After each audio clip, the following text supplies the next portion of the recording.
Ikaw ba ang klase ng anak na kailangan palaging may patunayan sa iyong magulang dahil sa ekspektasyon ng mga taong nakapaligid sa iyo? Ano nga ba ang pakiramdam na kailangan mong galingan palagi sa lahat ng bagay upang mapanatili mo ang mataas na tingin ng lahat sa iyo? Magandang araw po sa inyo, Sir Blair. At pati na rin po sa inyong mga subscriber at tagapakinig. Masasabi ko po na ang kwentong ibabahagi ko sa inyo ay ang dahilan kung bakit ako naging matatag at matibay sa lahat ng hamon ng buhay. Lumaki po kasi ako na napakataas ng ekspektasyon ng lahat sa akin, lalong-lalo na ng aking ama. Tawagin niyo na lamang po ako sa pangalang Jerwin.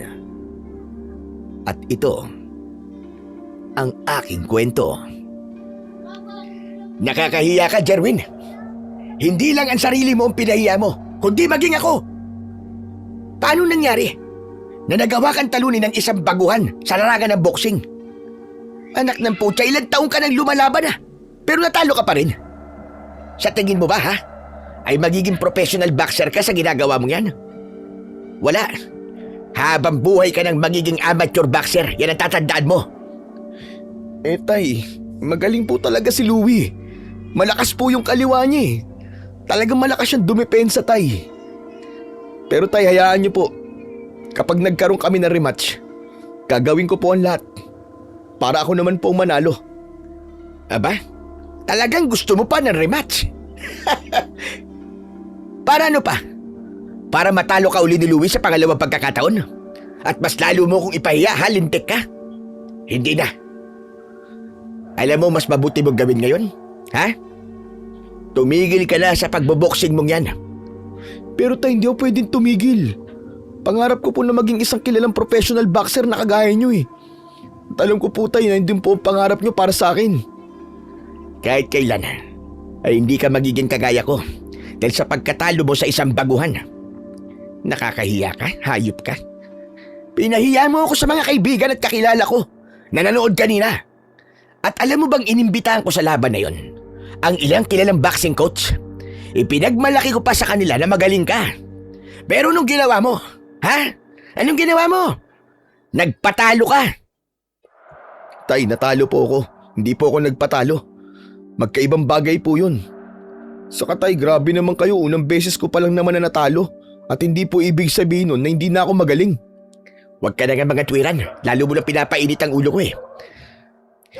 Ay nako, hindi ko alam kung may mukha pa akong maihaharap sa mga nakakakilala sa akin. Ano na lang ang sasabihin nila, ha? Na isa akong mahusay na boksingero nun. Tapos ang anak ko ay isang talunan, ganun.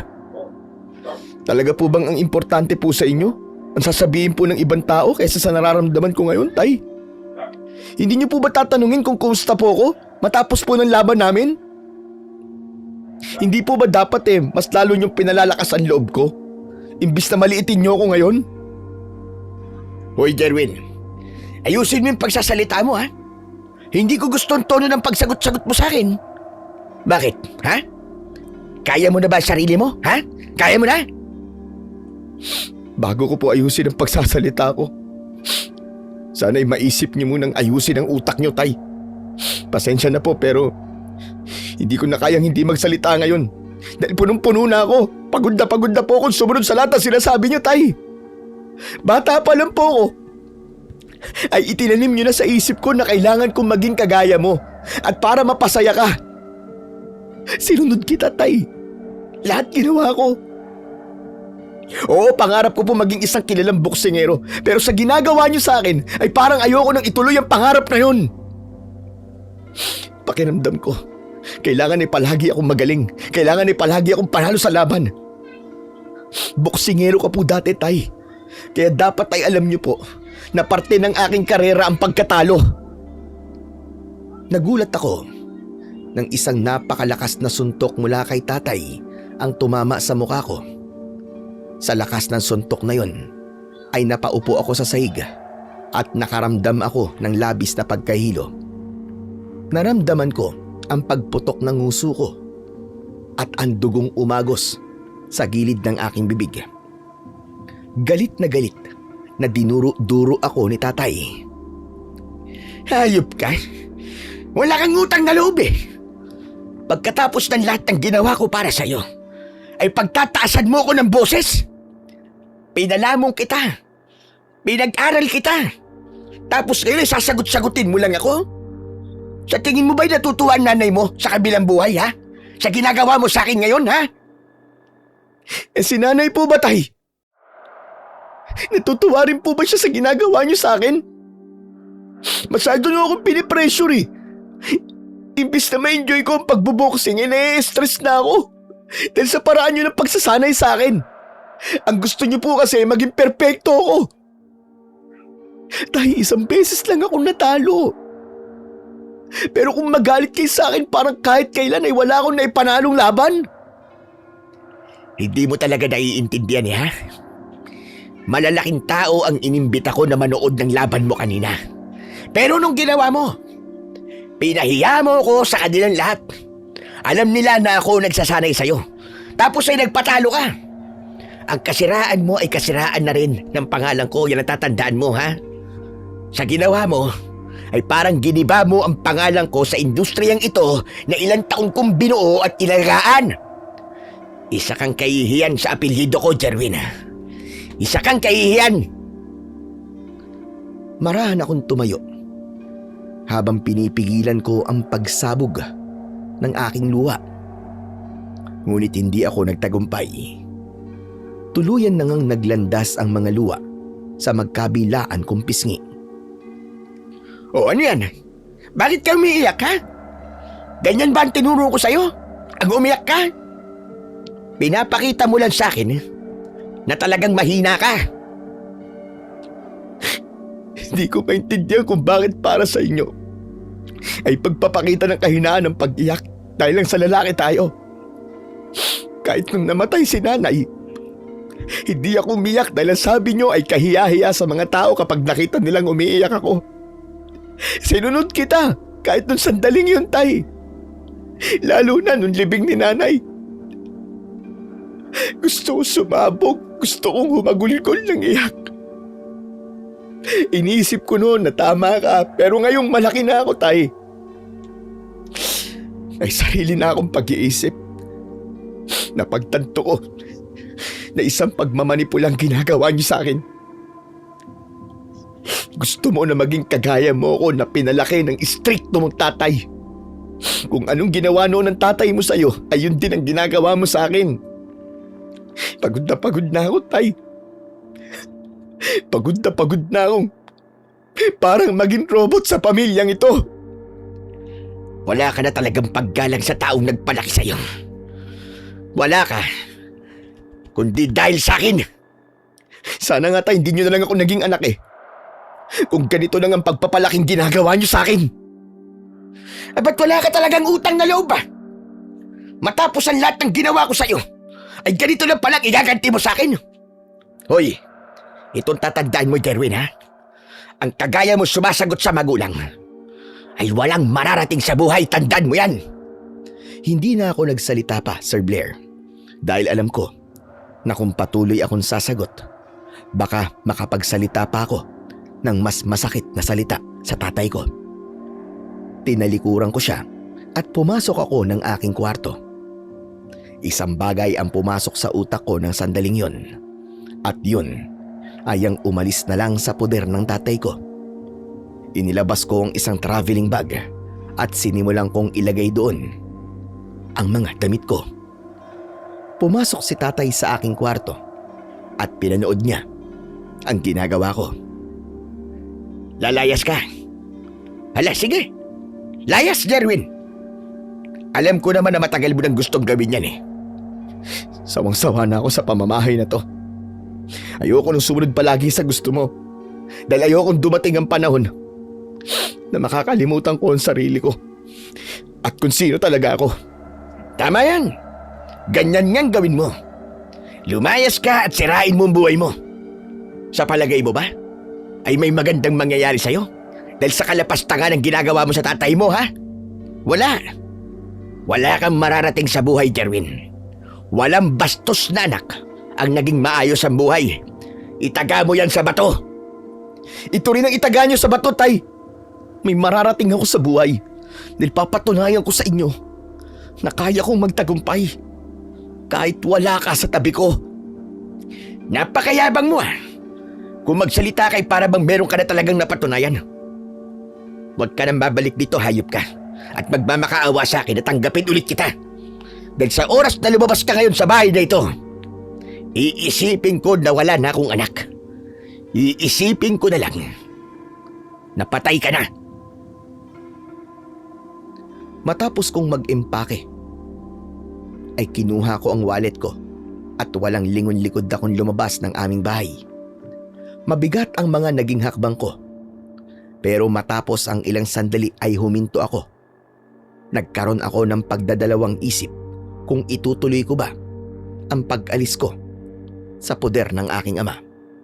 Pero nang naisip ko ang mga bagay na maaaring mangyari kapag tinuloy ko ang aking paglalayas, ay muli akong naglakad palayo. Masakit para sa akin, Sir Blair, nasagutin ng pabalang ang tatay ko, lalo na't alam ko naman na mali talaga yun. Pero tao lang po ako at kagaya ng lahat ay meron ding hangganan ang aking pagtitiis. Sumakay ako ng isang bus nang hindi ko inalam kung saan yun patungo. Makalipas ang halos 10 oras na pagbiyahe ay bumaba na ako at nilakad ko ang isang napakahabang daan na hindi sementado na wala akong ideya kung saan papunta. Gabi na ng mga oras na yon. Nakarating po ako sa isang liblib na baryo at kahit hindi pa malalim ang gabi ay kapansin-pansin na ang lahat ng bahay doon ay sarado na. Kahit isang tao sa labas ay wala akong nakita. Ano bang klaseng lugar to? Parang ghost town yata itong napuntahan ko ah. Laking gulat ko nang may biglang sumulpot na nakakatakot na nilalang sa aking harapan. Maihahalin tulad siya sa isang halimaw dahil sa matutulis niyang kuko at mga ngipin. Nanlilisik ang mapupula niyang mga mata. Para ba siyang gutom na gutom dahil naglalaway siya. May takot akong naramdaman pero pinaglabanan ko yun. Inisip ko na baka adik o wala sa sarili ang nilalang na yun. Magandang gabi po. May alam ka po bang bahay dito na pwede kong tuluyan kahit ngayong gabi lang? Dayo po kasi ako rito eh. Napasigaw ako ng mabilis nang tumakbo ang nilalang papunta sa akin. Nabitiwan ko ang aking bag. Saka ako tumakbo. Pero sinunggaban ako sa likod ng nilalang. At yun ang naging dahilan para madapa ako at mapasubsob sa lupa. Agad akong tumihaya at muli akong sumigaw dahil akmang sasakmalin na ako ng nakakatakot na nilalang na yon. Pero bago pa bumaon sa akin ang matutulis na ngipin ng nilalang, ay isang matandang lalaki ang biglang dumating. Sinaksak niya ng itak ang ibabaw ng ulo ng nilalang at sinipa ng matanda ang nilalang palayo sa akin. Anong ginagawa mo? Bakit mo siya pinatay? Huwag ka lalapit sa akin ha! Huwag mo akong sasaktan! Hindi mo alam kung anong kaya kong gawin! At wala akong pakialam kahit may itak ka pa! Malamang ay dayo ka rito. At wala kang alam sa mga pangyayari dito. Hindi kita sasaktan. At wala kang dapat na ikatakot sa akin. Ano walang dapat ikatakot? Eh pumatay ka ng tao! Malamang papatayin mo rin ako, no? Nagkakabali ka. Hindi tao ang pinatay ko, kundi isang aswang. At kung gusto mo pang mabuhay, ay mas mabuti pang umalis ka na rito. Bumalik ka na kung saan lupalop ka man ang galing. Aswang? Ano ba klaseng kalokohan yung sinasabi mo? Hindi pa ba sapat na ebidensya yung bangkay na nasa tabi mo ngayon? Tignan mo nga ang itsura ng hayop na yan. Napakapagit! Masasabi mo ba na tao ang nilalang na yan. Tinignan ko ang walang buhay na katawan ng nilalang at kinilabutan talaga ako ng gusto dahil talaga namang nakakatakot ang kanyang itsura. Bago pa ako makapagsalitang muli ay tumalikod na ang matanda at naglakad palayo. Teka, sandali lang po, Tatang! Tatang, sandali lang! May tatanong pa po ako eh! Umalis ka na! Hindi ka ligtas dito! Nagmamadali akong tumayo at kinuha ang aking bag. Sinundan ko ang matandang lalaki hanggang sa nasabayan ko na siya sa paglalakad. Sandali lang po, Tatang. May itatanong pa po ako sa inyo eh. Mahina ba ang pandinig mo? O sadyang hindi ka marunong makaintindi, ha? At sabi ko, umalis ka na rito dahil hindi ligtas ang lugar na ito, lalo na sa dayong kagaya mo. Tatang, ang totoo po kasi niyan eh. Wala na po kasi akong uuwian eh. Itatanong ko lang po sa inyo kung may alam po kayong bahay dito na pwede kong tuluyan. Wala! Sa ibang lugar ka na magpunta, wag dito! Pero Tatang, gabi na po eh. Mahihirapan po ako kung maglalakad ako ng madilim. Baka po kasi kung saan po ako mapunta. Ano ba kasing ginagawa mo rito? Naglayas po kasi ako sa amin eh. Tas dito po ako napadpad. Ay, Diyos mio, Santissima! Kayo talagang mga kabataan! Ang bilis ninyong maglayas para makuha ang gusto ninyo! Inusgahan niyo naman po agad ako. Tang, sige na po. Tulungan niyo po akong maghanap ng mapagpapalipasan ko na magdamag. Delikado nga sa lugar na ito. Ilang beses ko ba sasabihin sa'yo? Nakita mo naman na munti ka nang mapatay nung aswang, hindi ba? Magpasalamat ka na lang dahil dumating ako, dahil kung hindi, malamang isa ka ng malamig na bangkay ngayon. Tatang, sa bahay niyo po kaya? Doon na lang po kaya ako magpalipas ng magdamag. Huminto ang matandang lalaki at humarap siya sa akin. Tinignan niya ako mula ulo hanggang paa na para bang ini-examine niya ako ng gusto. Mapagkakatiwalaan ba kita, ha? Hindi ka ba magdanakaw o mamamatay tao? Naku, hindi po ako masamang tao, Tatang. Grabe ka naman po makapanghusga sa akin. Bakit, mukha po ba akong hindi gagawa ng maganda? Tignan niyo naman ang itsura ko. Ay nako, sa panahon ngayon, hindi na ba siya ng itsura ng isang tao para masabing mabuti siya o hindi? Pero sige, pumapayag akong doon ka muna sa bahay ko ngayong gabi. Talaga po? Maraming salamat po, Tatang. Ang bait niyo po talaga. Pwede bang tigilan mo ng pagtawag sa akin ng Tatang? Dahil meron akong pangalan. Ay, pasensya na po, Tatang. Ano po bang pangalan niyo? Ben. Ben ang pangalan ko. Ben. Kung ganun, Mang Ben na lang po ang itatawag ko sa inyo. Parang tinamad po pala ang magulang nyo, no, sa pagpapangalan sa inyo. Ang ikli po kasi ng pangalan nyo eh. Ako naman po, Jerwin ang pangalan ko. Hala, sige. Sumunod ka sa akin at bilisan mo. Dahil baka mamaya may aswang na naman sa paligid natin. Sumunod ako kay Mang Ben nang muli siyang naglakad. Hindi nagtagal ay pumasok kami sa isang kubo na may isang kwarto. Tanging gasera lamang ang nagbibigay ng liwanag sa buong bahay. May isang mahabang upuan na gawa sa kawayan at ayon sa matanda ay doon ako matutulog. Nakainom na rin ako at binigyan naman niya ako ng isang baso ng tubig. Mang Ben? Mag-isa lang po ba kayong nakatira dito? Hindi. Kasama ko rito ang apo ko. Pero nandun pa siya sa labas sa ngayon. Akala ko po ba delikado sa lugar na to ng ganitong oras? Bakit hinahayaan niyo pong nasa labas po ang apo niyo? Nanunugi siya ng mga aswang. Kaming dalawa ng aking apo ang inaasahan ng mga tao sa lugar na ito para ubusin ang mga pesting aswang na namemerwisyo rito. Ha? Ibig po pala sabihin, bukod po dun sa aswang na pinatay niyo kanina, ay may iba pang aswang dito? Oo. At marami sila. Kaya nga paulit-ulit ko sinasabi sa'yo kanina na delikado ang lugar na ito at hindi ka dapat nagpunta dito.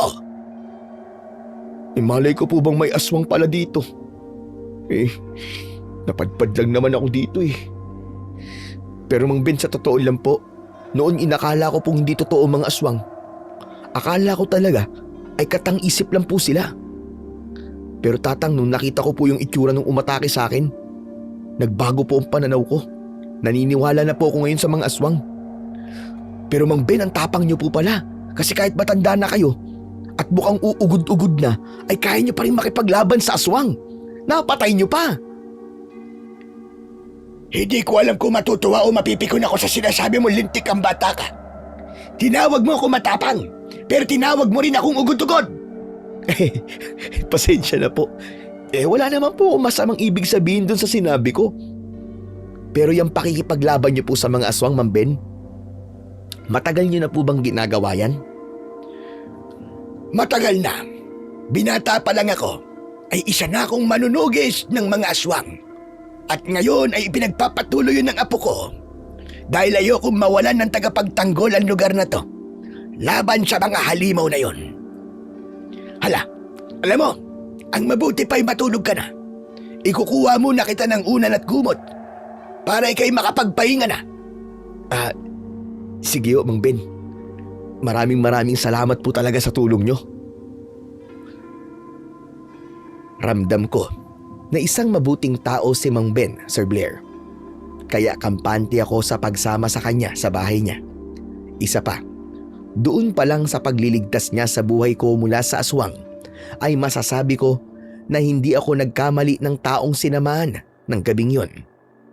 Matapos akong bigyan ng unan at kumot ni Mang Ben, ay humiga na ako sa mahabang upuan.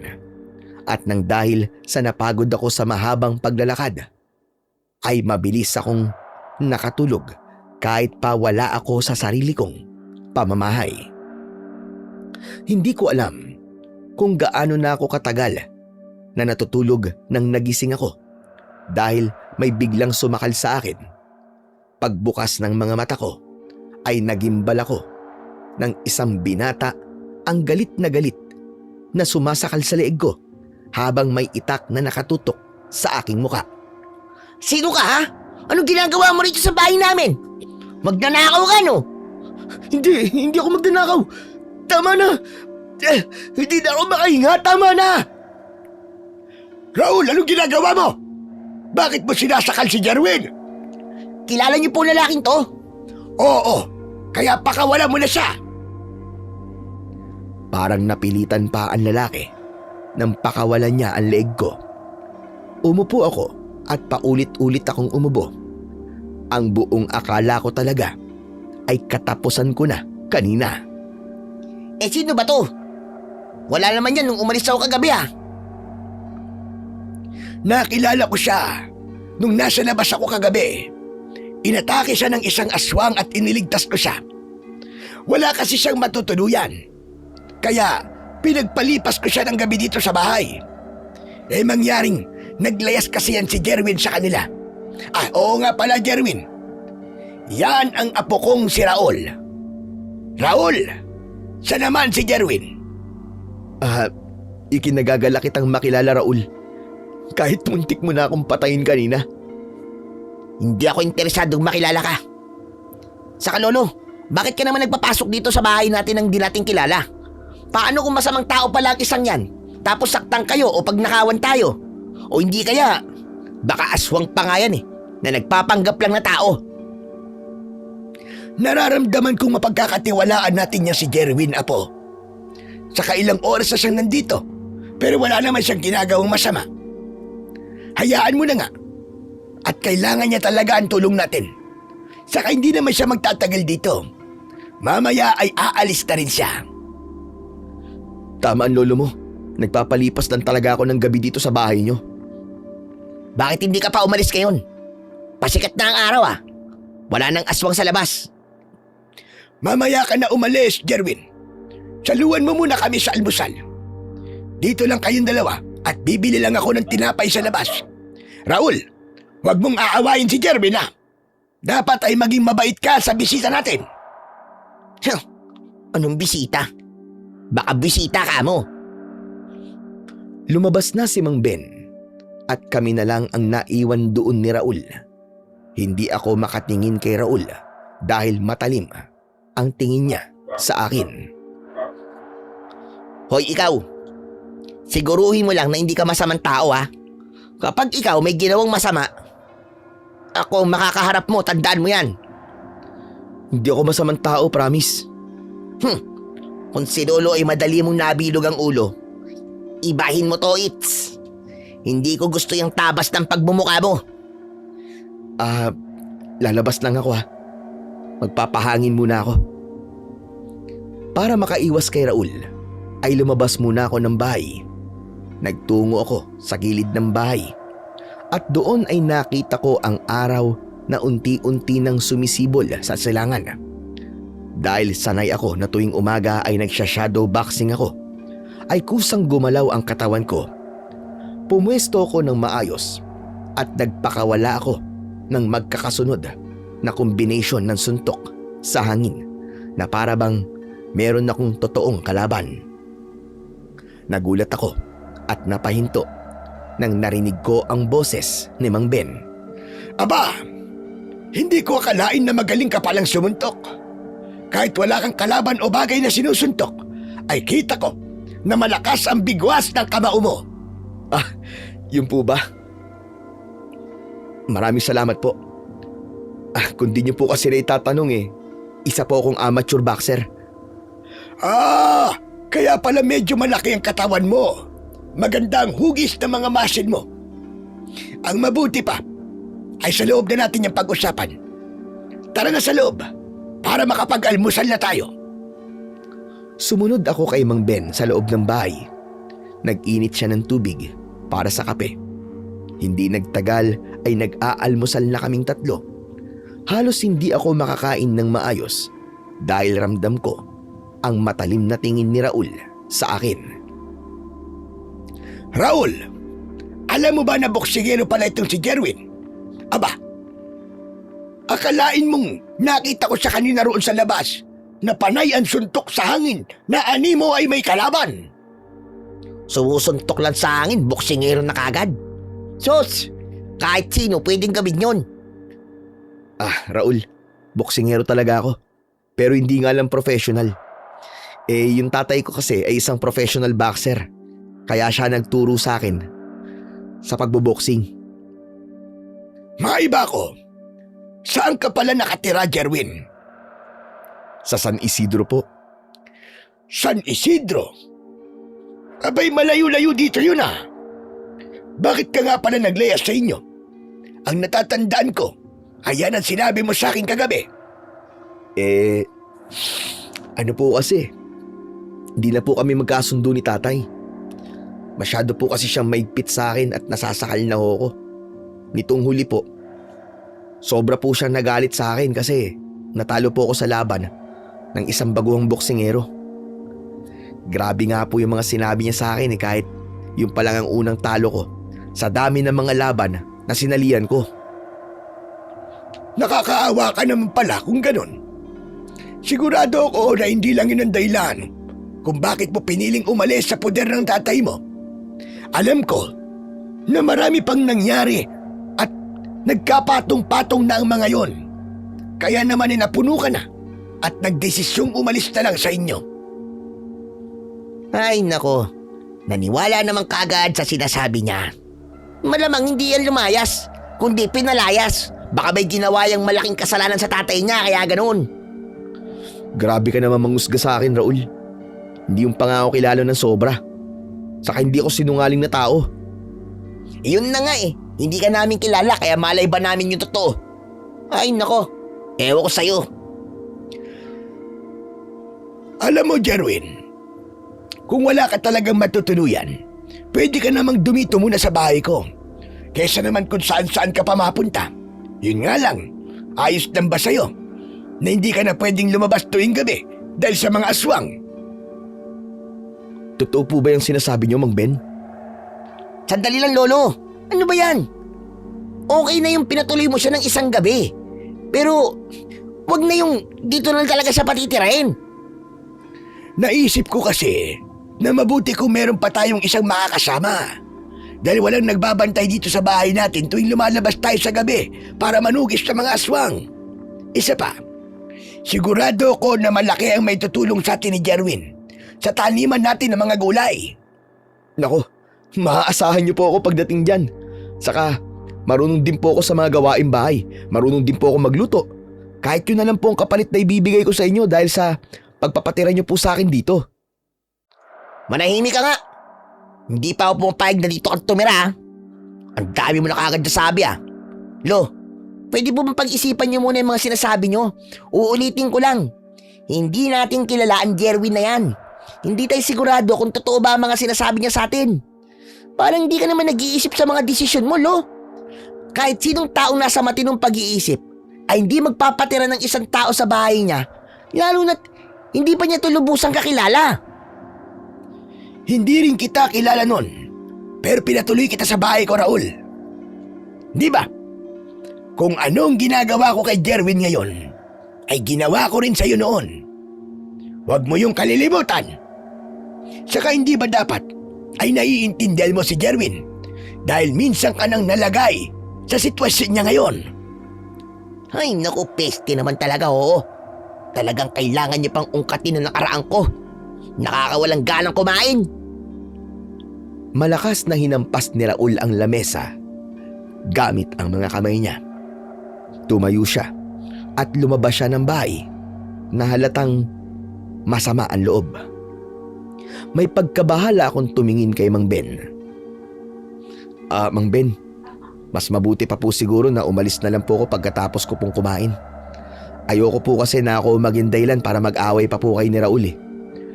Huwag mong intindihin si Raul.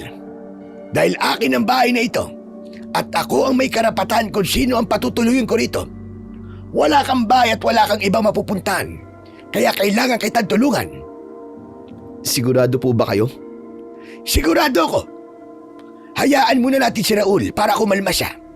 Sigurado ako na kapag nakapag-isip na siya ng maayos, ay maiintindihan din niya ako kung bakit kita tinutulungan. Pero, Mang Ben, makikichismis na rin po pala ako. Totoo po ba yung sinabi niyo kanina? Base po kasi sa pagkakaintindi ko, ay ampun niyo po si Raul. Tama ka. Ampon ko nga si Raul. Pero itinuturing ko siyang totoong apo ko. Binatilyo pa lamang noon si Raul nang makita ko siya na natutulog sa kung saan-saan. Dahil noon pa man ay laganap ng pag-atake ng aswang dito sa amin, ay naisip ko siyang ampunin. Dahil kung hindi, ay hindi malabong mabibiktima siya ng mga aswang. Nung nagbinata siya, ay nagkaroon siya ng interes na maging isang manunugis kagaya ko. Mahina na ako at kailangan ko ng papalit sa akin. Kaya hanggang ngayon ay sinasanay ko siya hanggang sa maging karapat-dapat siya sa mutya ng puno ng mangkono. Ngayon ay hindi na po ako nagtataka kung bakit bukas ang puso nyo sa pagtulong sa kagaya ko na walang tirahan. Pero Mang Ben, ano po ba yung mutya ng mutya po ng puno ng ano po yun? Puno ng mangkono.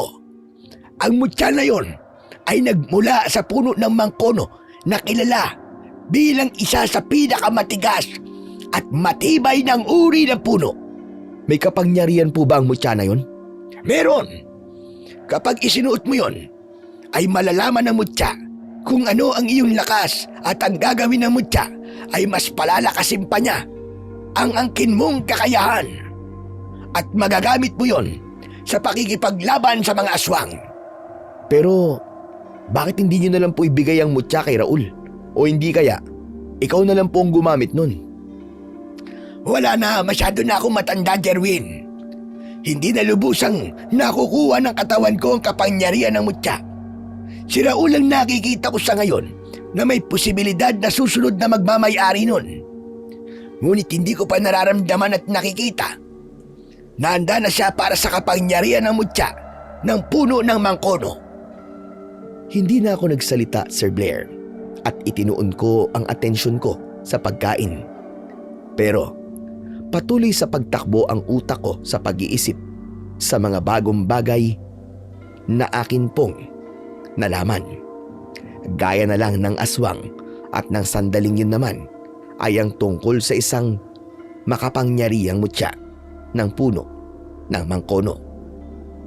Pagsapit ng hapon ay pinanood ko ang pagsasanay ni Mang Ben at Raul sa pakikipaglaban.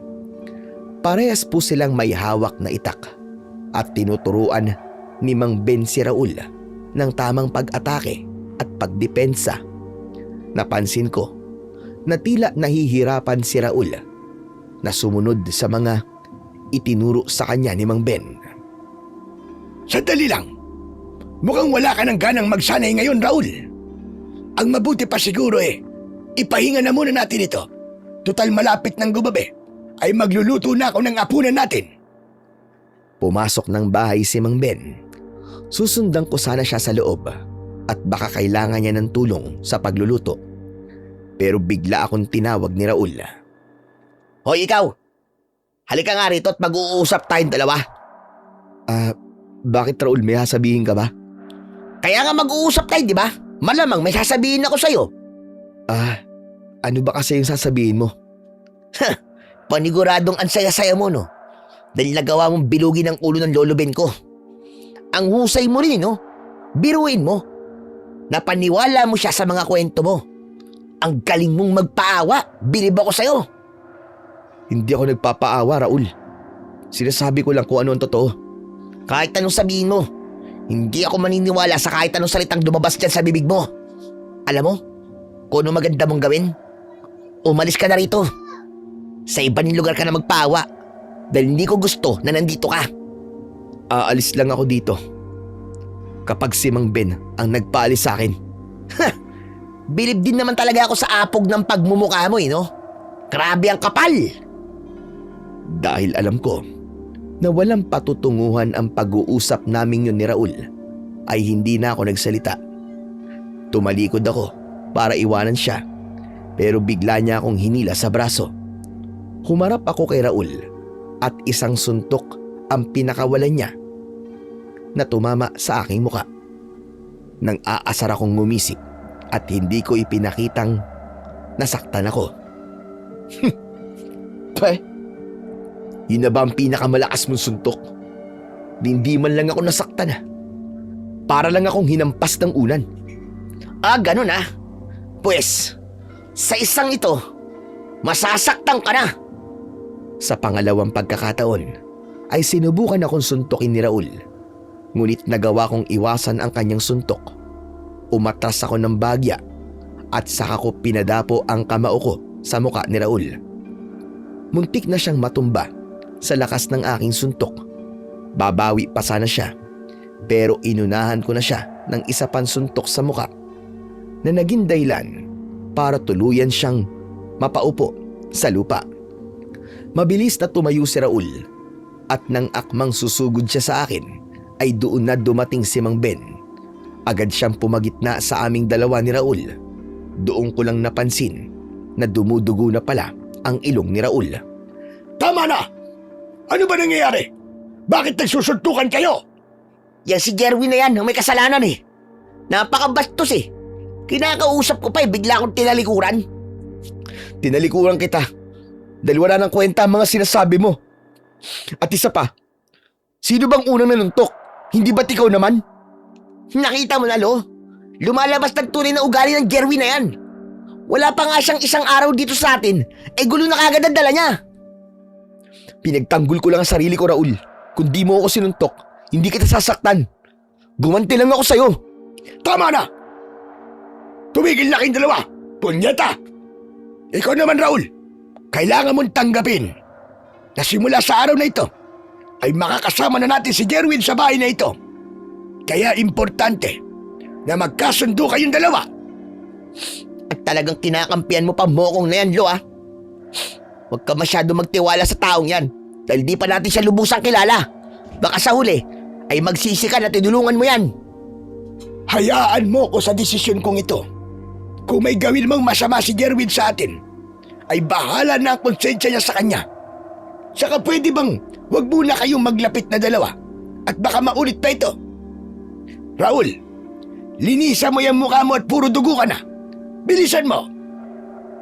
Bakas ang galit sa muka na tinapunan ako ng tingin ni Raul bago siya pumasok sa bahay. Habang ako naman ay napayuko, hiyang-hiya ako kay Mang Ben at doon ko napagtanto na mali ang aking ginawa. Pasensya na po kayo, Mang Ben. Hindi ko po dapat pinatulan si Raul, lalo na't ako po ang bagong salta dito sa bahay niyo. Hindi ko lang po kasi talaga kayang manahimik sa tuwing merong nangaaway sa akin eh. Naiintindihan kita, lalo na't kilala ko si Raul. Sadyang mainitin ang ulo ng taong yun. Pero naniniwala ako na darating ang panahon na magkakasundo rin kayong dalawa. Ang kailangan niyo lang gawin ay kilalanin ng gusto ang isa't isa. Hayaan niyo po. Nangangako po ako na simula ngayon ay iiwas muna ako kay Raul. Gagawin ko po ang lahat para hindi na muling maulit ang ganung pangyayari. Aasahan ko yan, Jerwin. Nararamdaman kong mabuti kang tao at merong malaking dahilan kung bakit ka napunta sa lugar namin. Sa mga lumipas na araw, Sir Blair, ay ginawa ko talaga ang lahat para hindi na kami magkainitan ulit ni Raul. Kapag nakatingin siya sa akin ng masama ay umiiwas na ako. Ayoko na kasing magkasuntukan ulit kami dahil ayoko nang sumakit ang ulo ni Mang Ben nang dahil sa aming dalawa. Sa ilang araw kong pananatili sa bahay ni Mang Ben ay nakita ko kung paano sila mamuhay. Araw-araw ay sinasanay ni Mang Ben si Raul sa pakikipaglaban. Pagsapit naman ng dilim ay umaalis sila upang manugis ng mga aswang at magbantay sa baryo. Paraan nila yon upang masiguro na walang mabibiktimang tao ang mga aswang. Ako naman ay patuloy din sa pagsasanay ko sa pagiging boksingero. Naniniwala ako na hindi dapat ako tumigil sa pangarap ko dahil kailangan kong patunayan sa tatay ko na kaya kong maabot ang pangarap ko kahit wala siya sa tabi ko. Isang hapon, matapos ang pagsasanay ni Mang Ben at Raul, ay kinuha ko ang itak at ginaya ko ang mga galaw na itinuturo ni Mang Ben kay Raul. Nagulat ako nang may narinig akong pumapalakpak at paglingon ko ay nakita ko si Mang Ben na pinapanood ako. Mang Ben, kayo pala. Nakakagulat naman po kayo. Hindi ko alam na kaya mo palang gumamit ng itak bilang sandata. Kahanga-hanga kan talaga. Ano po kasi? Palagi ko po kasi kayong pinapanood ni Raul. Natatandaan ko po yung mga tinuturo niyo po sa kanya. Alam mo, bakit hindi ka sumama sa amin ni Raul mamayang gabi sa pagtugis sa mga aswang? Ano po? Mang Ben naman, wala po akong kakayanan makipaglaban sa mga aswang. Amateur boxer lang po ako. Hindi ka lang amateur boxer, Jerwin. Sa totoo lang, nung unang beses kitang nakita, ay may kakaiba na akong naramdaman sa'yo. Sandali lang po. Mang Ben naman hindi ho tayo talo.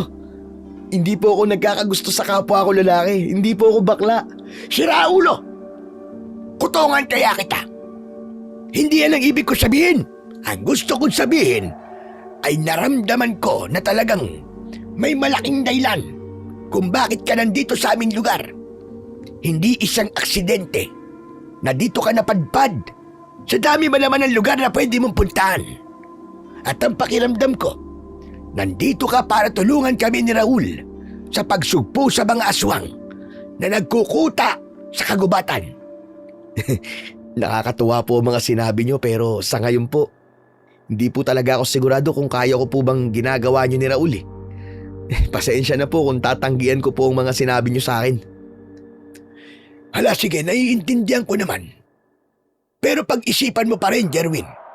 At kung papayag ka, pati ikaw, ay sasanayin ko na rin kagaya ni Raul.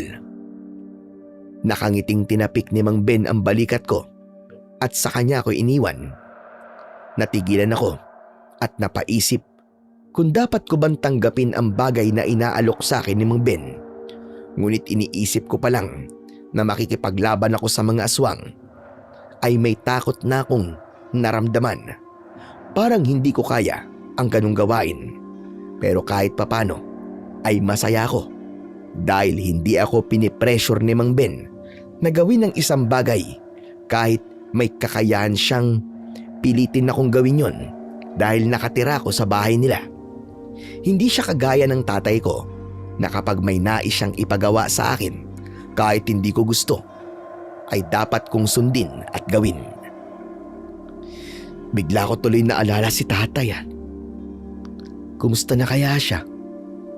Sana naman ayos lang siya kahit mag-isa na siya sa bahay namin. Kinagabihan, bago umalis si Raul ay lumapit sa akin si Mang Ben para kausapin ako. O ano? Hindi ka ba sasama sa amin ngayon, Gerwin? Sandali lang, Lo. Bakit mo tinatanong ng ganyan si Gerwin? Hindi naman natin niya sinasama sa pagtugis sa mga aswang Nakitaan ko kasi ng kakayahan si Gerwin na makipaglaban sa mga aswang. Kaya kinausap ko siya kanina kung gusto niya samahan tayo sa paglabas tuwing gabi. Mas magiging madali para sa atin kung madadagdagan tayo ng puwersa. Hindi ko talaga alam kung anong pinakain sa'yo ng Gerwin na yan, Lo. At napakalaki ng tiwala mo dyan. Lo, walang alam yan sa pakikipaglaban sa mga aswang. Hindi ba? Ikaw pa nga nagbigtas dyan nung unang beses mo siyang nakita. Mang Ben, tama po si Raul. Hindi ko po kaya makipaglaban sa mga aswang. Kaya mas makakabuti siguro kung dito na lang po ako. Magbabantay na lang po ako dito sa inyo. Sabi ko na nga, be. Duwag ang isang yan. Tumigil ka nga sa pagtawa mo, Raul. Hindi porket hindi sasama sa atin si Gerwin ay duwag na siya kagad. Pero naiintindihan kita, Gerwin. Sige, aalis na kami ni Raul. Ikaw nang bahala rito sa bahay. Oo, pasensya na po ulit. Mag-iingat po kayo. Nang maiwan akong mag-isa, ay nahulog ako sa malalim na pag-iisip. Bumalik sa utak ko ang lahat ng sinabi ni Mang Ben. Ramdam ko sa bawat salita niya ang tiwala niya na kaya kong gawin kung ano ang ginagawa nila ni Raul. Kung si Mang Ben ay may tiwala sa akin, dapat ay ganun din ako sa akin sarili. Ay naku, bahala na nga. Susubukan ko lang ngayong gabi. Kung di ko kaya o kung pumalpak ako, hindi ko nagagawin ulit. Ang importante, sinubukan ko. Naging buo ang desisyon ko na samahan si Mang Ben sa gabing yun sa pagtugis sa mga aswang. Ang problema ay wala akong nakitang itak sa kusina, kaya isang kutsilyo na lang ang dinala ko nang lumabas ako. Hinanap ko si Mang Ben at Raul, ngunit hindi ko na sila nakita. Ang nangyari tuloy ay mag-isa akong naglakad habang nakikiramdam sa paligid. Anak ng putya, yari. Mali yata ang desisyon ko na lumabas pa. Bakit parang kanina pa may sumusunod sa akin? Ay nako, ang mabuti pa siguro, umuwi na ako. Pumihit ako sa akin likuran at nagimbal ako nang may aswang na nakatayo roon na ilang di pa lang ang layo sa akin. Bahagya akong napatras, ngunit biglang sumugod ang aswang papunta sa akin. Nang malapit na ang aswang, ay kusang kumilos ang katawan ko at naisip ko na nasa loob ako ng boxing ring at ang aswang ay ang kalaban ko. Umigas ang kabao ko sa mukha ng aswang. Napahinto ang aswang at naglaglagan ang matutulis niyang ngipin habang dumudugo ang bunganga niya dahil sa aking straight. Sorry, hindi ko sinasadya. Patawad kung naging bungal kang aswang ka dahil sa akin. Hindi ko talaga sinasadya. Galit na umangil ang aswang at muli siyang sumugod. Alam ko na wala na akong ibang pwedeng gawin kundi ang patayin siya para hindi ako mamatay. Muli ko siyang sinuntok sa muka. Sinundan ko yon ng isang suntok sa tiyan, sabay uppercut sa baba niya. Matapos yon ay ginamit ko ang kutsilyo. Pinadaan ko ang talim nun sa liig ng aswang. Sumirit ang dugo sa leeg ng aswang. Umatras siya ng umatras hanggang sa natumba siya at hindi na gumalaw. Hanep! Totoo ba to? Nakapatay ako ng aswang! Napatay ko siya! Pero sandali, patay na ba talaga siya? Baka umaacting lang siya. Baka buhay pa siya. Upang makasiguro, napatay na talaga ang aswang, ay lumapit ako sa kanya. Sinipa-sipa ko ang ulo ng aswang pero hindi na siya gumalaw. Ang tagpong yun ang naabutan ni Mang Ben at Raul. Diyos ko! Ikaw ba ang pumatay sa aswang na yan, Jerwin? Malamang hindi. Baka may iba pang nakikipaglaban sa mga aswang dito bukod sa atin, Lo. At yun ang pumatay dyan. Hindi totoo yan. Ako ang pumatay sa aswang na to. Tignan nyo, may dugo pa tong kutsilyong hawak ko. Ito ang ginamit ko sa pagpatay sa kanya. Wala kang dapat na ipaliwanag. Dahil naniniwala ako na ikaw talaga ang pumatay dyan. Pero matindi ang ginawa mo sa isang yan. Basag ang bunganga niya at halos maubos sa mga ngipin niya. Hindi ko po sinasadya na nagamit ko po sa kanya ang kaalaman ko bilang isang boksingero eh. Kahit nga po ako hindi makapaniwala na kaya ko palang makipaglaban sa aswang. Nung susugurin niya ako, naisip ako nasa loob ako ng ring at kusang kumilos ang reflexes ko para kalabanin siya. Sos! Tsamba lang yun. Malamang, mahinang klaseng aswang yan. Kaya napatay mo. Mahinang klase man o hindi, ang importante ay nabawasan ang bilang ng mga aswang dito sa lugar natin, Raul. Malaking bagay na yun. Hanggang sa nag-aya na si Mang Ben na umuwi na kami. Pagdating sa bahay ay napaupo ako at paulit-ulit kong binalikan ang ginawa kong pakikipaglaban sa aswang. Hanggang sa sandaling yon ay hindi pa rin ako makapaniwala na nagawa ko yon. Siguro naman ay makakasama ka na namin ni Raul sa tuwing manunugis kami ng mga aswang. Tama ba ako, Jerwin? Opo. Sasama na po ako sa inyo. Sinubukan ko lang po kasi kanina kung kaya ko ba talaga. At natutuwa po ako na kaya ko pala. Yun nga lang, nakakatakot po talaga nung una. Normal na matakot ka sa umpisa sa isang bagay na wala kang alam. Ang kailangan mo na lang talagang gawin ay labanan ang takot na yun gaya ng ginawa mo. O tignan mo nga, natuklasan mo na kaya mo palang makipaglaban sa aswang. Sos, isang beses pa lang siya nakapatay ng aswang, Lo. Tapos kung purihin mo siya para bang ilang taon na siyang nakikipaglaban. Baka sa una lang yan magaling.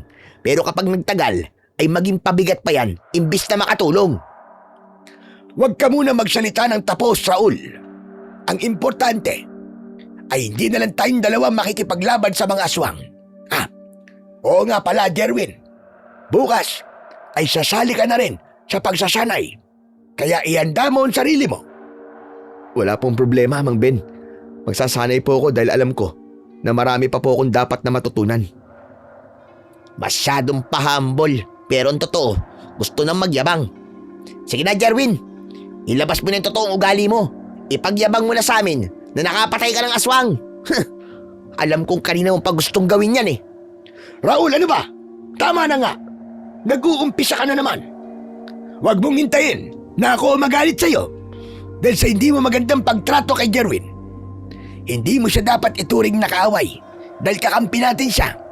At simula ngayong gabi ay iisa na ang misyon natin para sa lugar na ito, ang tapusin ang mga aswang. Mukhang di mo na pala ako kailangan eh. Kung ganun, mas mabuti pang umalis na ako rito. Masama ang loob na lumabas ng bahay si Raul. Sinabi sa akin ni Mang Ben na huwag kong intindihin ang mga sinasabi ni Raul at sigurado siya na babalik din si Raul kapag lumamig na ang ulo nito.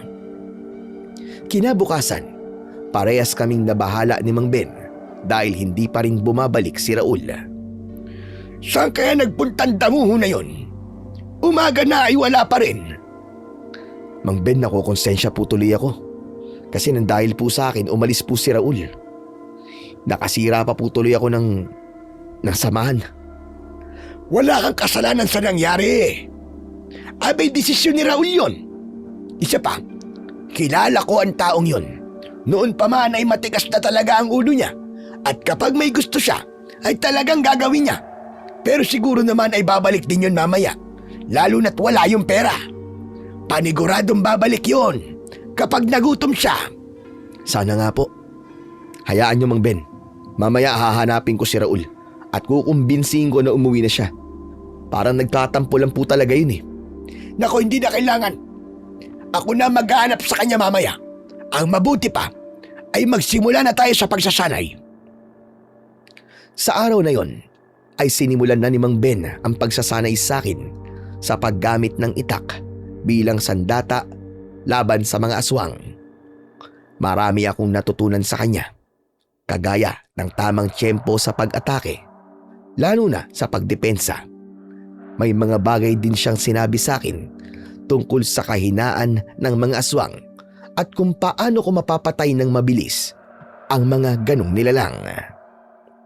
Matapos ang mahabang oras ng pagsasanay, ay nagpahinga na kami ni Mang Ben. Magandang pinakita mo sa pagsasanay kanina, Jerwin. Nakakatuwa dahil parang napakarami mo na kagad na nalaman pagdating sa pakikipaglaban. Maraming salamat po sa mga papuri, Mang Ben. Siguro po ay malaking bagay na isa akong boksingero kaya mabilis ko po nakukuha yung mga tinuturo nyo. Tama ka. Magagamit mo talaga ang galing mo sa boxing sa pakikipaglaban sa mga aswang.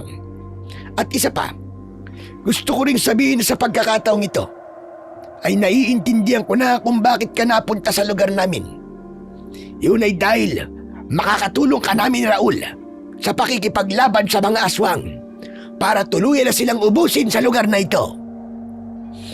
Ang totoo po niyan, Mang Ben. Naisip ko na rin po ang bagay na yan eh.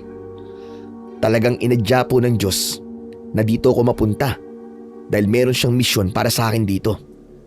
At sana po, dumating ang panahon na maintindihan ni Raul na ako ay inyong kakampi at hindi kalaban. Hay nako, sana nga. Nag-aalala na ako sa apo ko na yon, kung nasa na ba siya at kung ano na ang nangyayari sa kanya. Mamaya hahanapin ko siya. Malakas ang pakiramdam ko na nandito pa rin siya sa aming baryo. Hayaan niyo po, tutulungan ko po kayo sa paghanap sa kanya. Huwag po kayo mag-alala, Mang Ben. Dahil may uuwi po natin siya rito. Pagsapit ng hapon, ay sinimulan na namin ni Mang Ben ang paghahanap kay Raul. Inisa-isa namin ang mga bahay at nagtanong-tanong kami sa mga tao. Ngunit sa kasamaang palad, ay walang nakapagsabi sa amin kung nasaan nga ba si Raul. Kahit sa kabilang baryo ay nagtanong-tanong na din kami, pero inabot na kami ng dilim ay hindi pa rin namin siya nakita at kahit isa ay walang nakapagbigay sa amin ng impormasyon ng kanyang kinaroroonan. Umuwi kaming bigo ni Mang Ben. Ramdam ko ang labis na pag-aalala ni Mang Ben kay Raul, pero wala na kaming oras para mag-alala dahil kailangan naming lumabas para magbantay at manugis ng mga aswang. Mabilis na lumipas ang mga araw at nasanay na ako na tuwing gabi ay kasama ako ni Mang Ben sa pagtugis sa mga aswang. Nagtulungan kami sa pakikipaglaban sa mga aswang sa tuwing merong kaming nakikita. At 1 linggo ang lumipas na hindi pa rin bumabalik si Raul sa bahay ni Mang Ben. Isang umaga, habang nag-aalmusal kami ni Mang Ben, ay napansin kong nakatulala siya at hindi ginagalaw ang kanyang pagkain. Mang Ben, ayos ka lang ba? Bakit parang wala ka pong ganang kumain? Iniisip ko kasi si Raul. 1 linggo na siyang wala rito sa bahay. Nag-aalala na talaga ako sa kanya dahil baka kung ano na ang nangyari sa kanya. Hindi ko tuloy maiwasang isipin na kasalanan ko kung bakit siya umalis. Kung naging maayos siguro ang pagpapaliwanag ko sa kanya kung bakit kailangan mo kaming tulungan, ay baka mas madali niya akong naintindihan. Wala ka pong kasalanan sa nangyari, Mang Ben. Ako ang totoong may kasalanan kung bakit naglaya si Raul. Hindi niya po gusto ang presensya ko at ramdam ko po yun. Pero dahil wala po talaga akong ibang mapupuntahan, ay pinilit ko pong manatili rito. Kahit ayaw niya sa akin. Ewan ko, Jerwin. Hindi ko na talaga alam ang iisipin ko sa mga sandaling ito. Nahati tuloy ang utak ko kay Raul at sa mga aswang. Alam ko pong hindi maalis sa inyo ang mag-alala kay Raul. Pero sa palagay ko po, ay mas dapat natin pagtuunan ng pansin ng mga aswang. Malaki na po si Raul at sigurado po ako na sa sandaling to ay ayos lang po siya. Baka po nagpapalipas lamang siya ng galit niya sa kung saan. Sana nga, Jerwin. Sana nga ay tama ang sinabi mo. Kasi kahit matigas ang ulo ni Raul, ay mahal na mahal ko pa rin ang lokong yon bilang apo ko. Simula nang dumating siya sa buhay ko, ay nagkaroon ng panibagong dahilan ako para mabuhay. Napakalaki ng tulong na nagagawa niya sa akin. Ngunit tama ka rin naman na dapat ay pagtuunan natin ng pansin ng mga aswang. Dahil buhay ng mga tao ang nakasalalay dito. Nagtataka lang po ako kung bakit parang hindi nauubos ang aswang dito sa inyo. Sa ilang gabi po kasi natin pagroronda ay halos gabi-gabi tayong may napapatay na aswang. Hindi ba nung nakaraan 2 aswang po napatay natin? Hindi ko matandaan kung nabanggit ko na ba ito sa'yo. Pero meron kasing kuta ng mga aswang na matatagpuan sa kagubatan na malapit dito. Wala kaming ideya kung gaano pa karaming aswang ang naroroon. Kaya hindi namin alam kung kailan matatapos ang pag-atake ng mga aswang. Bakit hindi po natin sugurin ang kuta ng mga aswang sa gubat? Doon natin sila ubusin. Posible lamang yan kung magkakaroon na ng bagong tagapangalaga ang mutya ng puno ng mangkono. Ang kapangyarihan ng mutyang yon ang makapagpapabagsak sa mga aswang na nasa gubat, at sigurado ko sa bagay na yon. Nabanggit niyo na po sa akin ang tungkol sa mutyang yan. Hindi po ba, Mang Ben? Kay Raul niyo po ipapamana ang mutya ng puno ng mangkono? Kung ganun pala, ay dapat na nating mahanap si Raul at makumbinsi natin siyang bumalik dito. Nagtaka ko nang biglang tumingin si Mang Ben sa akin. Matiim ang tingin niya na para bang meron siyang gustong sabihin, ngunit hindi niya magawang sabihin. Hanggang sa tumayo siya at pumasok siya sa kwarto nila ni Raul. Hindi nagtagal ay bumalik siya na may dalang isang maliit na sisidlan na gawa sa makapal na uri ng tela. Mula sa sisidlan ay nilabas niya ang isang kwintas na may palawit na maliit na sanga ng isang puno. Mang Ben, ano po yung kwintas na hawak nyo? Ito ang sinasabi ko sa iyo na mutya.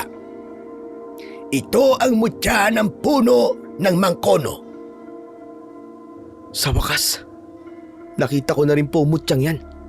Kahit simpleng kahoy lang po yan, ay parang nararamdaman ko na kagad ang kapangyarihan niya. Ano?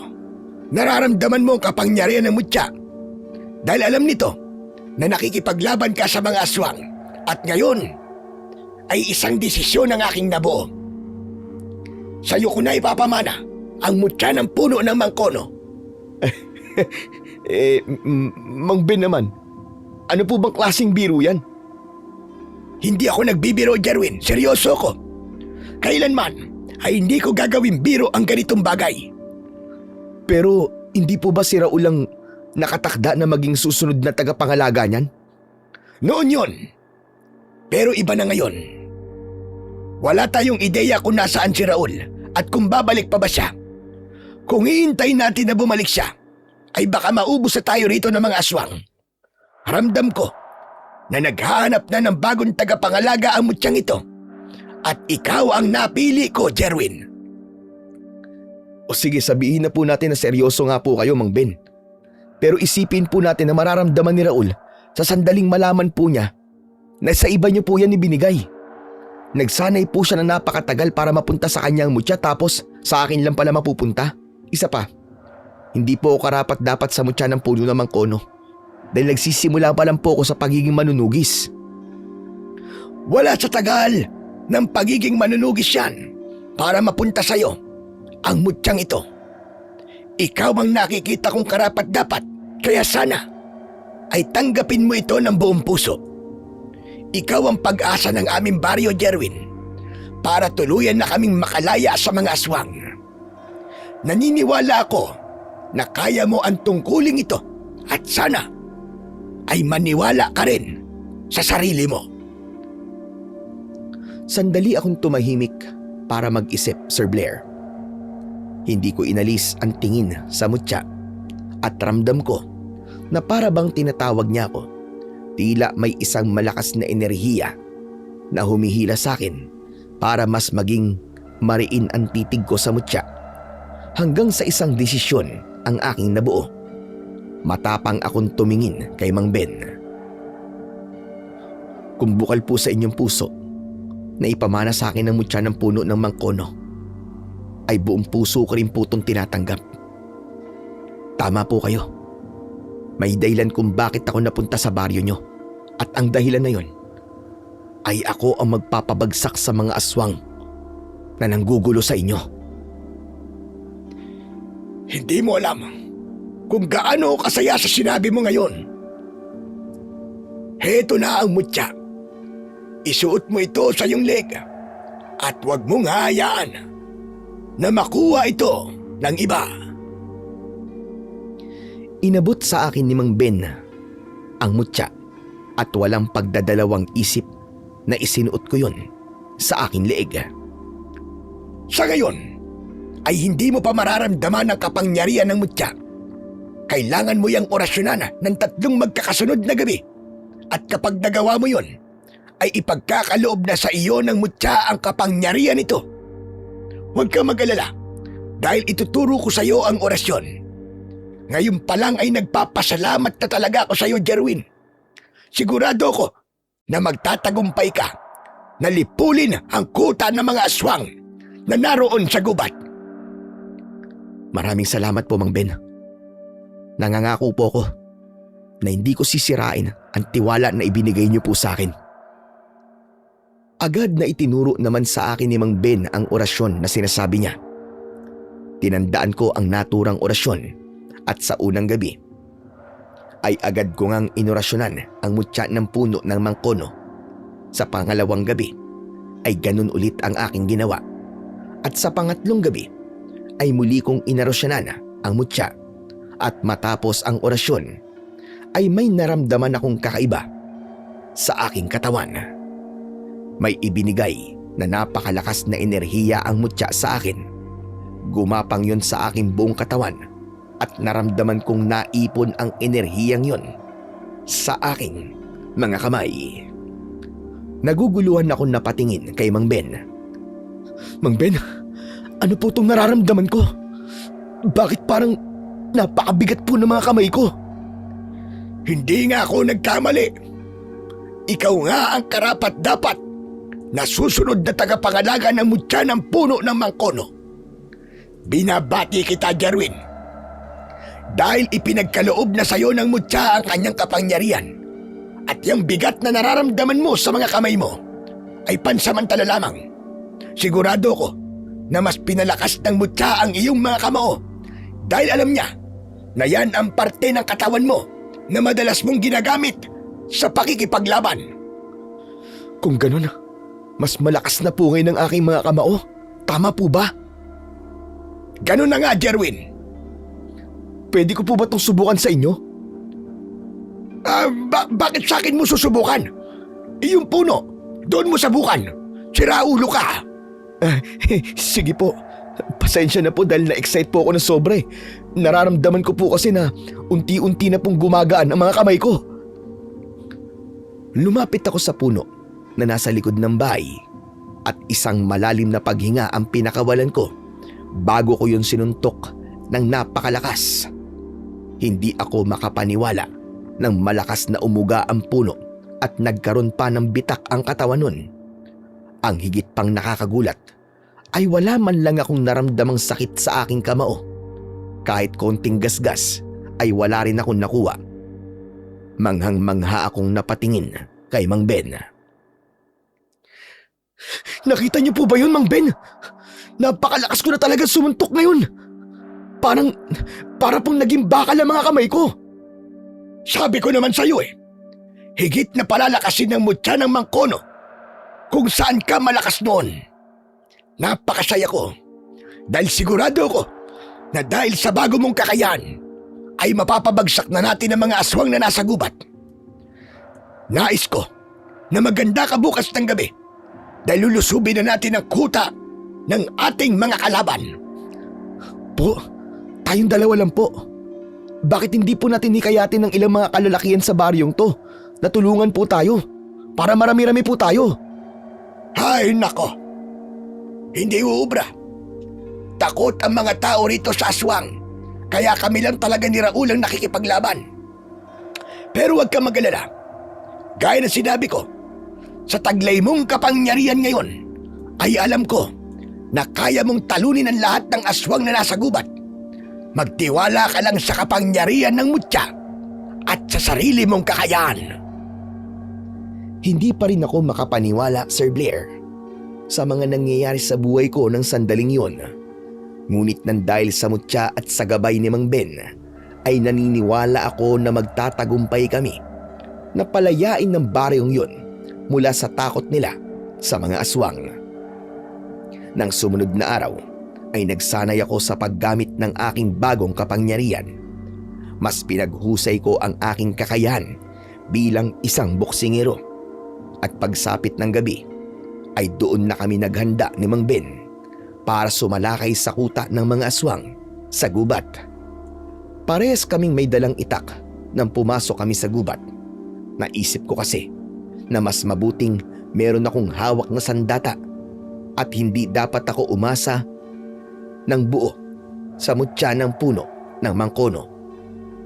Mang Ben, bakit gabi pa tayo lulusob sa kuta ng mga aswang? Dapat ay umaga nating ginawa to para mas madali natin sila matalo. Hindi ba? Mahina ang mga aswang kapag umaga. Nagkakamali ka. Umaga man o gabi, ay malakas pa rin ang mga aswang.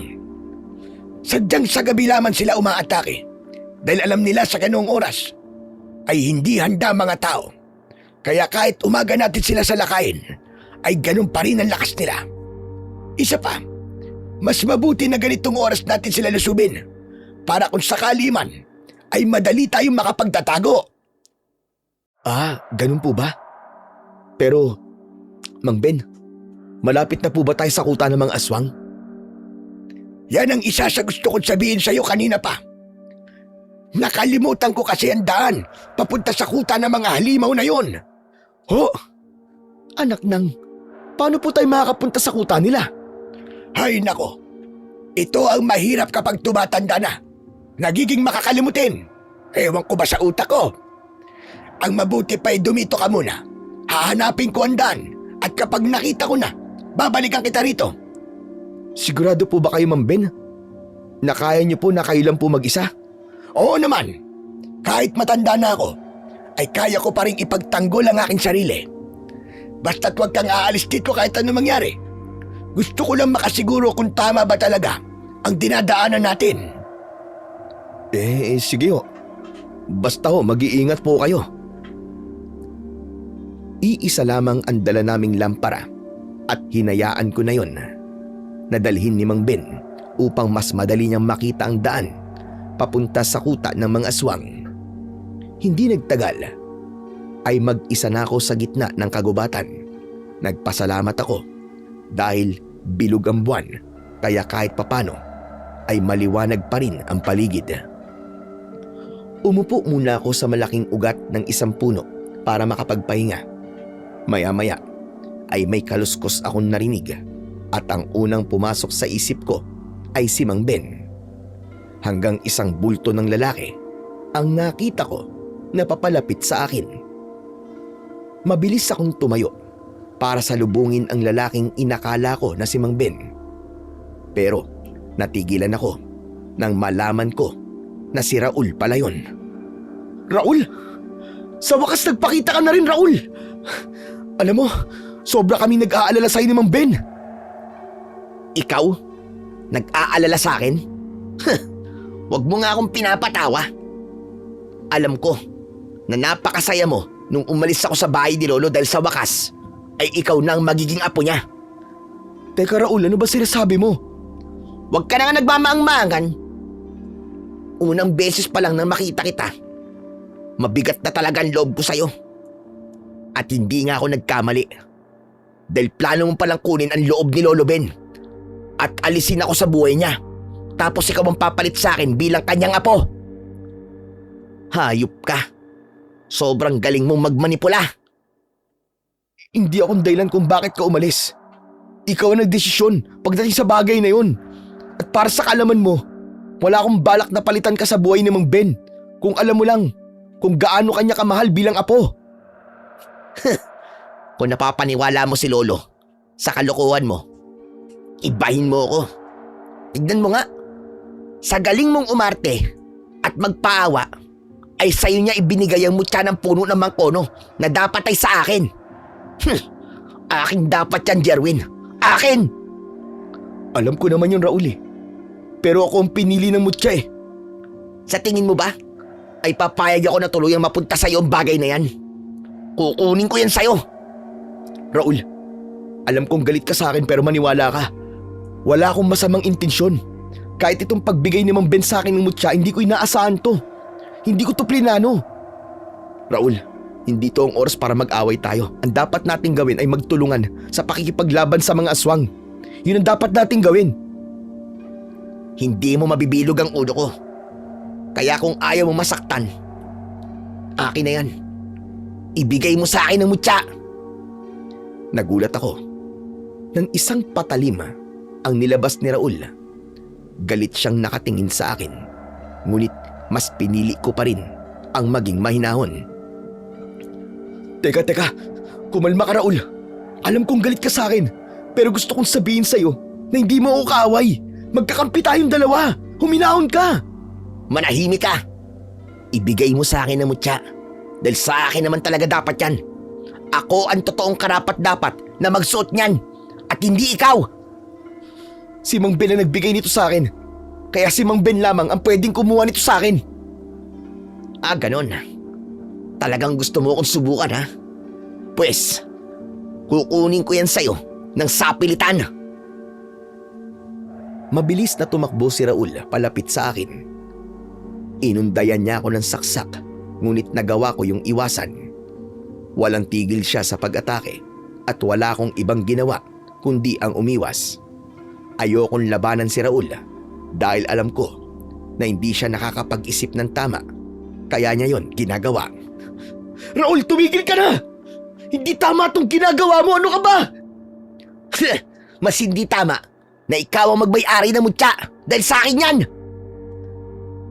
Dahil sa bilis ng pag-atake ni Raul, ay dumapli sa tagiliran ko ang patalim niya. Nawalan ako ng balanse at pahiga ako natumba sa lupa.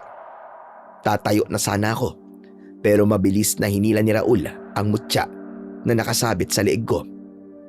Agad niya akong sinipa sa muka, kaya hindi ko nagawang tumayo ng mabilis. Nakalulokong ngumisi si Raul sa akin. Sa wakas, nasa kamay na rin ang totoong karapat-dapat ang mutya ng puno ng mangkono.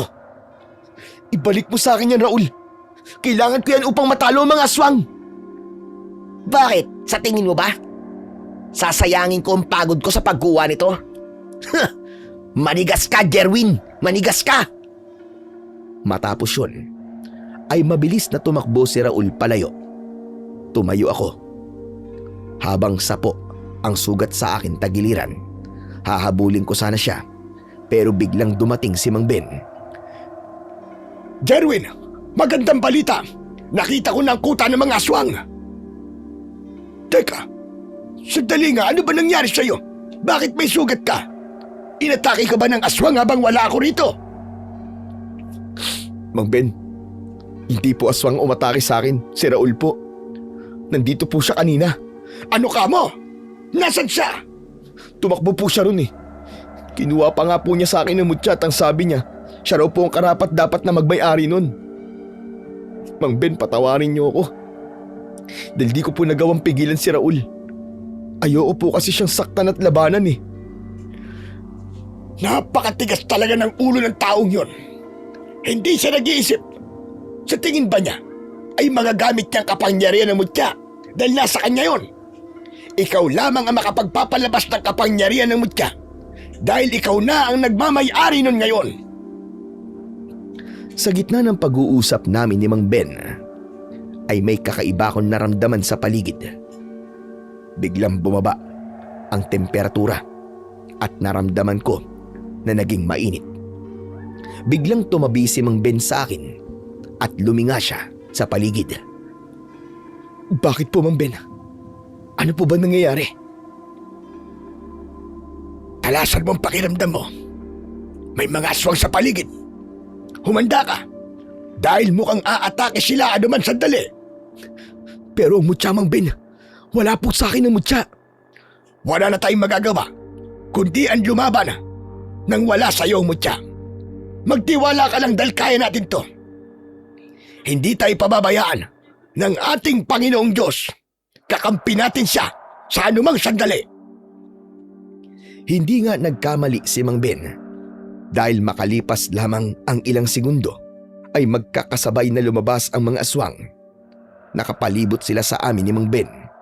Inalis ko ang takot sa aking dibdib at napagtanto ko na wala na kaming magagawa kundi ang lumaban kung nais pa naming mabuhay. Hindi ko na inisip na wala sa akin ang mutya dahil kung iisipin ko yun ay mapanghihinaan ako ng loob.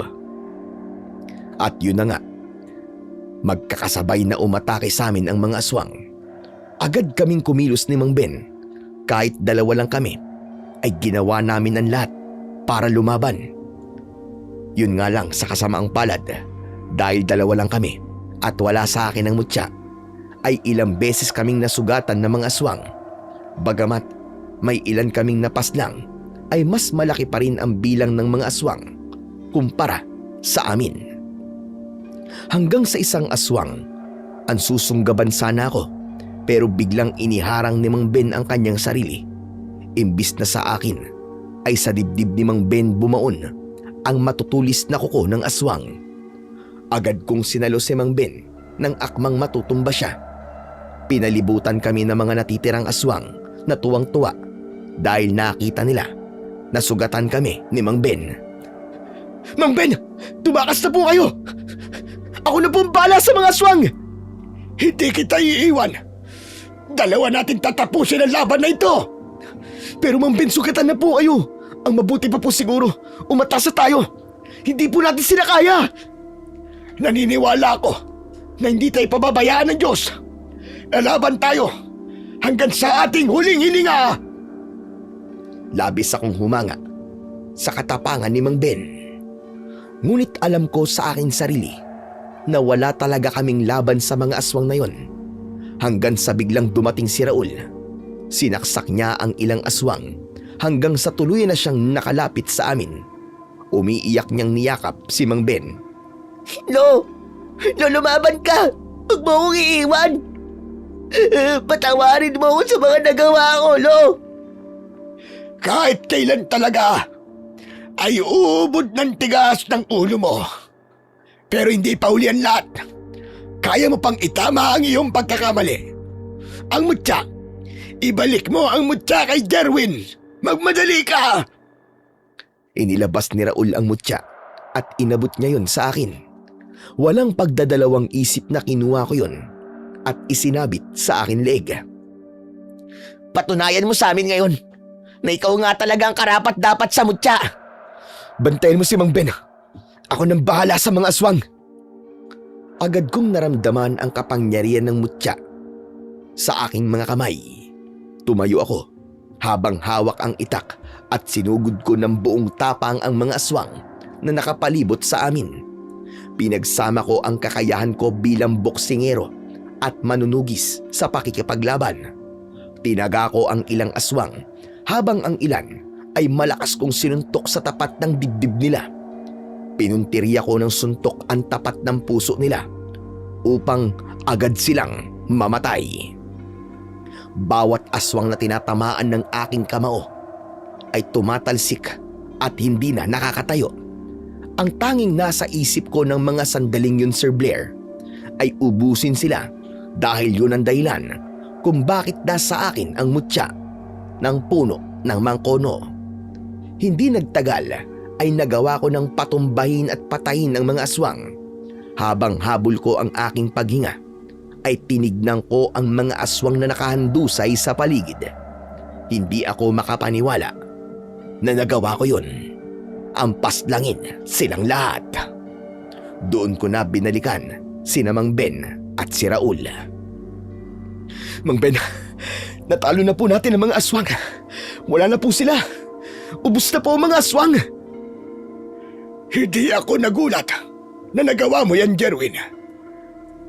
Nang ibigay ko sa iyo ang mutya, ay alam ko na ikaw ang magpapabagsak sa kuta ng mga aswang. At hindi nga ako nagkamali dahil nagawa mo ang iyong misyon. Lo, mamaya na po kayo mag-usap ni Jerwin.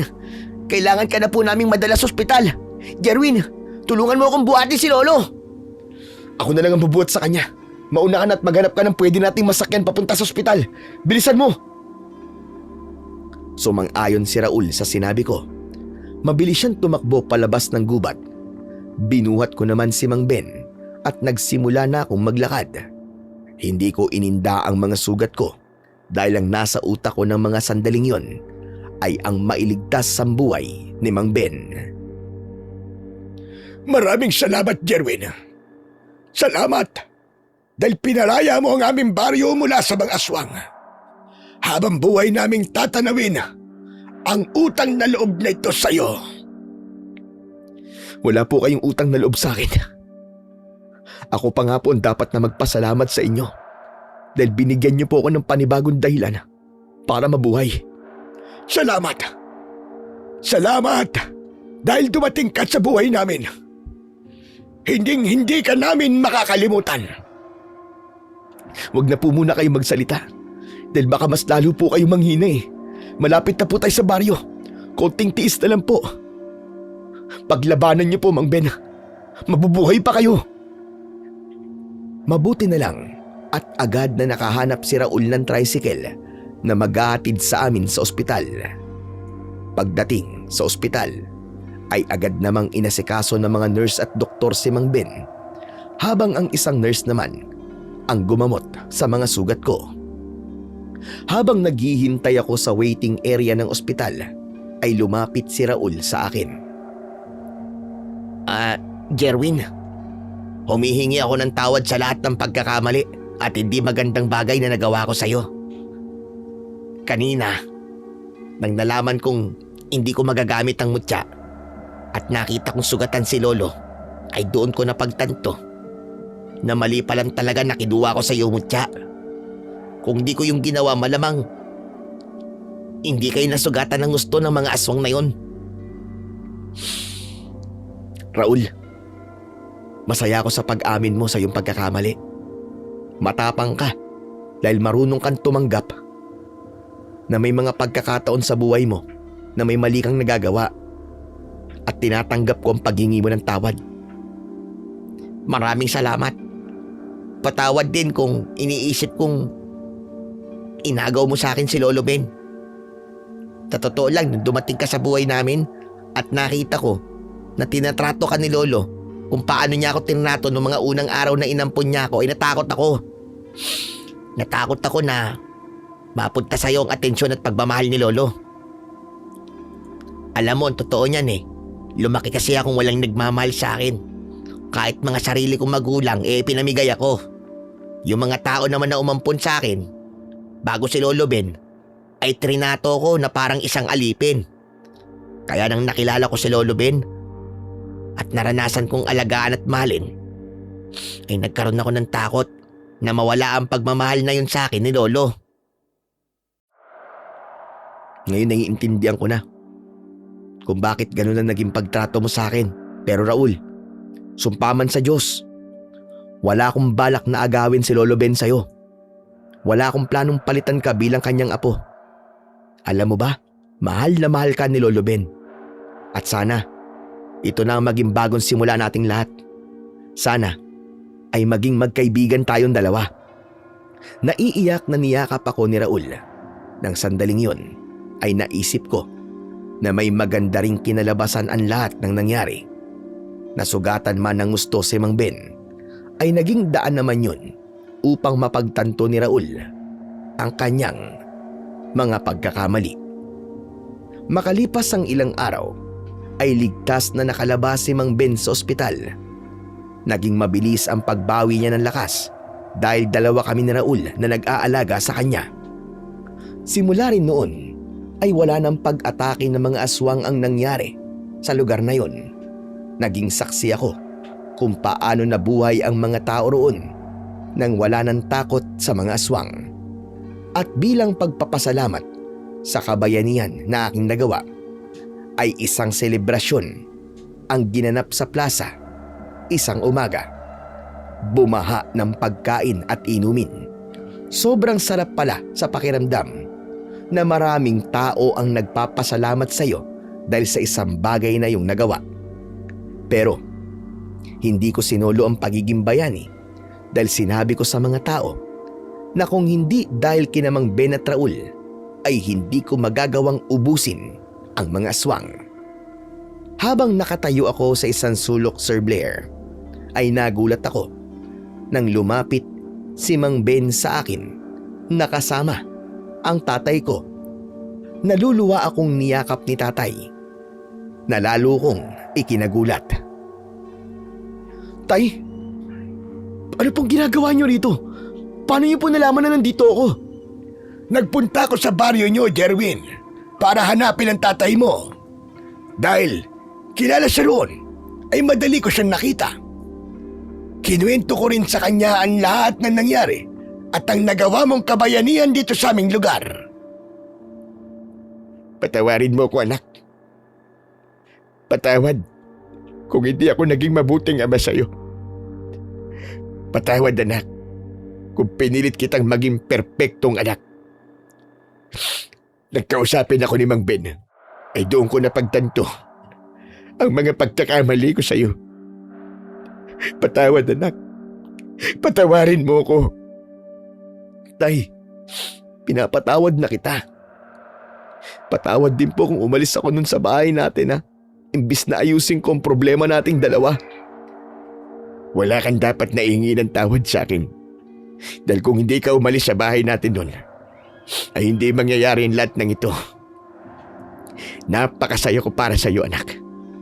Sobra kitang ipinagmamalaki. Tay, napakatagal ko pong hinintay na marinig mula sa inyo mga salitang yan. Sarap po pala talaga sa pakiramdam na sa wakas po ay ipinagmamalaki niyo po ako. Ang araw na yon ay isa sa mga araw na hindi ko makakalimutan kailanman. Bukod kasi sa nagkaroon ng selebrasyon para sa akin, ay napagtanto na rin ni tatay ang kanyang mga pagkakamali.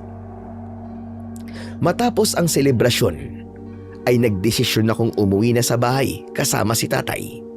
Pagkatapos kong mag-empake, ay nagpaalam na ako kina Mang Ben at Raul.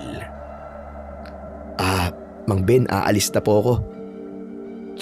Maraming salamat po sa lahat, ha. Salamat po dahil ikaw po naging daan para matuklasan ko na may iba pa akong ibang kakayahan bukod po sa pakikipaglaban sa boxing. At salamat din sa'yo, Raul. Nakakalungkot lang na kung kailan naging okay na tayo saka ka naman aalis. Pero masaya ako dahil makakasama mo na ulit ang tatay mo. Huwag kang mag-alala dahil kapag meron akong oras, dadalawin ko pa rin kayo rito ni Mang Ben. Siyempre, hindi ko kayo kakalimutan, no? Ha, salamat. Basta, ituloy mo lang ang pangarap mo, ha. Isa kami ni Lolo sa magdadasal na sana balang araw ay maging isa ka ng professional na boksegero. Tama na. Ang mabuti pa ay umalis na kayong mag-ama at baka abutin pa kayo ng gabi sa daan. Pero bago kayo umalis, ay gusto ko ulit magpasalamat sa iyo, Jerwin. Salamat sa napakalaking tulong na iyong nagawa dito sa aming baryo. Salamat din po sa inyo, Mang Ben. Pero bago po ako umalis, ay meron po pala akong ibibigay kay Raul. Hinubad ko ang mutya ng puno ng mangkono na nakasabit sa leeg ko at isinuot ko yun kay Raul. Naluluwa at nagtatakang tumingin si Raul sa akin. Teka, anong ibig sabihin ito? Simula ngayon ay pinapasa ko na sa iyo ang pangangalaga sa mutya na yan. Ikaw na ang bagong nagmamay-ari niyan, Raul. Naniniwala ako na ikaw talaga ang karapat-dapat na magmay-ari niyan. At masaya ako na kahit sandali ay naranasan kong magamit ang mutya. Si Mang Ben na ang bahalang magturo sa iyo kung paano mo magagamit ang mutya. At sana, alagaan mo palagi si Mang Ben, ha? At ipagtanggol mo ang baryong to kung sakaling meron ulit na umataking mga aswang. Ikaw na ang bahala dito. May tiwala ako sa'yo. Maraming salamat, Jerwin. Nangangako ko na gagawin ko ang lahat para mapanatili ang kapayapaan dito sa aming lugar. Masaya at magaan ang pakiramdam ko nang umalis ako sa lugar na yon. Bukod kasi sa payapa na roon, ay nakapagpatawaran na rin kami ng tatay ko. Mula noon ay nakita ko ang pagbabago ni tatay. Hindi na siya naging maigpit sa akin at sa tuwing natatalo ko sa laban ay hindi na siya nagagalit. Bagkus, sinasabi niya sa akin kung saan ako nagkukulang upang mapunan ko yon sa mga susunod ko pang laban. Paminsan-minsan ay dinadalaw ko sina Mang Ben at Raul. Naging tunay na bahagi na ako ng kanilang pamilya. Hindi ko man naabot ang aking pangarap na maging isang professional na boxer, ay masaya pa rin ako sa buhay na tinahak ko. Natutunan ko na lahat ng nangyayari sa buhay natin ay merong dahilan.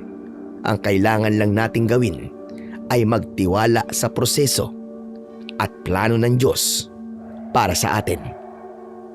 Hanggang dito na lang po ang aking kwento, Sir Blair. Maraming salamat po sa pagsasabuhay ng aking kwento sa inyong channel. Naway pagpalain po tayong lahat ng ating poong may kapal. Hanggang sa muli.